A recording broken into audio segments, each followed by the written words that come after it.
Super ಸಂಡೇಯಲ್ಲಿ champions ಟ್ರೋಫಿಗಾಗಿ Bharat ಹಾಗೆ New Zealand ತಂಡಗಳ ನಡುವೆ ಹೈ ವೋಲ್ಟೇಜ್ ಫೈಟ್ ನಡೆದಿದೆ. ಐಸಿಸಿ ಟ್ರೋಫಿಯನ್ನು ಗೆಲ್ಲೋಕೆ ದುಬೈನ ಅಂತಾರಾಷ್ಟ್ರೀಯ ಕ್ರಿಕೆಟ್ ಮೈದಾನದಲ್ಲಿ ಎರಡೂ ತಂಡಗಳ ನಡುವೆ ಸಖತ್ ಪೈಪೋಟಿ ಇತ್ತು. ಆರಂಭದಲ್ಲಿ ಅಬ್ಬರಿಸಿದಂಥ ಕಿವೀಸ್ ಪಡೆಗೆ ನಮ್ಮ ಸ್ಪಿನ್ನರ್ಸ್ ಸರಿಯಾಗಿ ಮೂಗ್ದಾರವನ್ನು ಹಾಕಿದರು.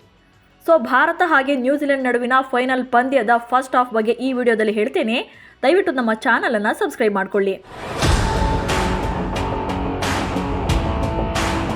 ಚಾಂಪಿಯನ್ಸ್ ಟ್ರೋಫಿಯ ಫೈನಲ್ ಪಂದ್ಯದಲ್ಲಿ ಟೀಮ್ ಇಂಡಿಯಾ ಮತ್ತೊಮ್ಮೆ ಟಾಸನ್ನು ಸೋಲ್ತು. ಟಾಸ್ ಗೆದ್ದಂಥ ಕಿವೀಸ್ ತಂಡದ ನಾಯಕ ಮಿಚೆಲ್ ಸ್ಯಾಂಟ್ನರ್ ಬ್ಯಾಟಿಂಗನ್ನು ಆಯ್ಕೆ ಮಾಡಿಕೊಂಡ್ರು. ವಿಷಯ ಅಂದರೆ ಟಾಸ್ ಸೋಲೋದ್ರಲ್ಲೂ ಕೂಡ ರೋಹಿತ್ ಶರ್ಮಾ ವಿಶ್ವ ದಾಖಲೆ ಬರೆದಿದ್ದಾರೆ.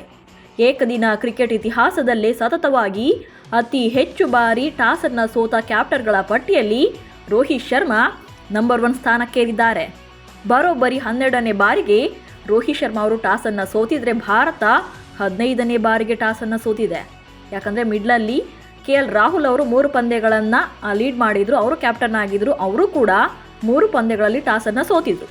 ಹೀಗೆ ಟಾಸ್ ಸೋತು ಫೀಲ್ಡಿಂಗ್ ಶುರು ಮಾಡಿತ್ತು ಟೀಮ್ ಇಂಡಿಯಾ. ಇನ್ನು ನ್ಯೂಜಿಲೆಂಡ್ ಪರ ವಿಲ್ ಯಂಗ್ ಮತ್ತು ರಚಿನ್ ರವೀಂದ್ರ ಇನ್ನಿಂಗ್ಸನ್ನು ಆರಂಭ ಮಾಡಿದರು. ಈ ವೇಳೆ ಭಾರತದ ಪರ pace bowler Mohammed Shami first ಓವರನ್ನು ಬೌಲ್ ಮಾಡಿದರು. 5 ಬಾಲ್ ಡಾಟನ್ನು ಹಾಕಿದಂಥ ಶಮಿ ಕೊನೆಗೆ ಒಂದು 4 ಕೊಟ್ಟರು. ಫಸ್ಟ್ ಓವರಲ್ಲಿ 4 ರನ್ ಬಂತು. ಆ ಬಳಿಕ ಹಾರ್ದಿಕ್ ಪಾಂಡ್ಯ ಸೆಕೆಂಡ್ ಓವರನ್ನು ಬೌಲ್ ಮಾಡಿ 1 ರನ್ ಹಾಗೆ 1 ವೈಡನ್ನು ಕೊಟ್ಟರು. ಫಸ್ಟ್ 3 ಓವರ್ಗಳಲ್ಲಿ ಪಿಚ್ ಜಡ್ಜ್ ಮಾಡೋಕೆ ತುಂಬಾ ಟೈಮ್ ತಗೊಂಡ್ರು ಕಿವೀಸ್ ಬ್ಯಾಟರ್ಸ್. ವಿಲ್ ಯಂಗ್ ಮತ್ತು ರಚಿನ್ ರವೀಂದ್ರ ಆನಂತರ ಸ್ವಲ್ಪ ಸೆಟಲ್ ಆದಮೇಲೆ ಬ್ಯಾಟನ್ನು ಬೀಸೋಕೆ ಶುರು ಮಾಡಿದರು. ಅದರಲ್ಲೂ ರಚಿನ್ ರವೀಂದ್ರ ಅಂತೂ ಪಾಂಡ್ಯ ಬೌಲಿಂಗ್ನಲ್ಲಿ 6-4 ಅಂತ ಬೆಂಡೆತ್ತೋಕೆ ಶುರು ಮಾಡಿದರು.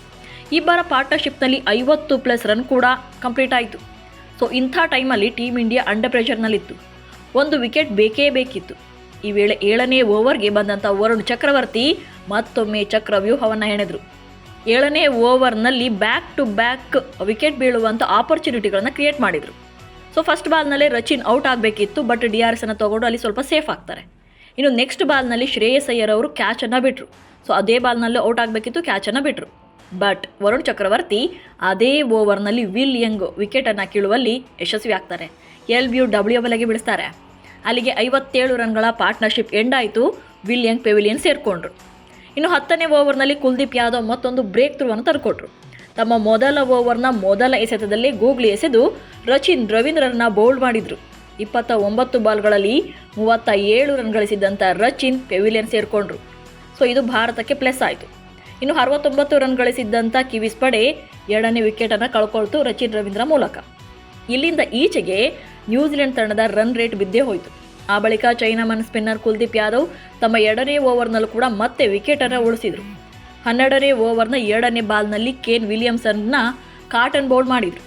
ಅಲ್ಲಿಗೆ 75 ರನ್ಗೆ ನ್ಯೂಜಿಲೆಂಡ್ 3ನೇ ವಿಕೆಟನ್ನು ಕಳ್ಕೊಳ್ತು.